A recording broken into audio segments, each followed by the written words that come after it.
Exactly a year ago, British Steel produced this corporate film glamorising what goes on inside its plant in Scunthorpe. High quality, tailored manufacturing, the sort of thing the UK used to be famed for all over the world. 1 year on, the accountants have moved in. British Steel has collapsed, putting some 25,000 jobs in direct jeopardy. The government, it seems, was unwilling to provide just £30 million or $40 million to keep it afloat. The opposition cannot believe it. I also, Mr Speaker, want to express on behalf of the Labour Party my outrage that the government has again failed our steel industry, putting 5,000 jobs at risk in British Steel, 20,000 more in the supply chain. This government has failed those people.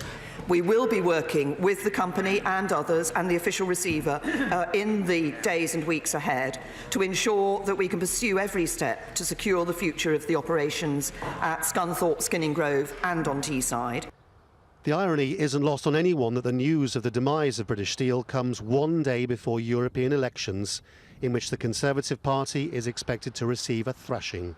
And the story of British Steel plays into a much wider debate about Brexit and the future of British manufacturing. Brexit has been blamed in parts for the demise of British Steel, just like Honda's decision to close its car factory in the west of England. It's widely thought the so-called hard Brexit would lead to the closure of Nissan in northeastern England as well. For many Brexit voters, the point of the exercise was to get politicians to pay more attention to their communities. It's not happening. The reality is, and it's an uncomfortable truth, is that we wouldn't be having these difficulties in the way in which they're presenting themselves this week if it wasn't for the decision to leave the European Union. Perhaps the most startling statistic around British Steel is that over the last 2 years alone, China produced more steel than the UK has done since the Industrial Revolution in the 19th century. Maybe politicians think it isn't worth trying anymore, but they don't have any other alternatives for people in Scunthorpe.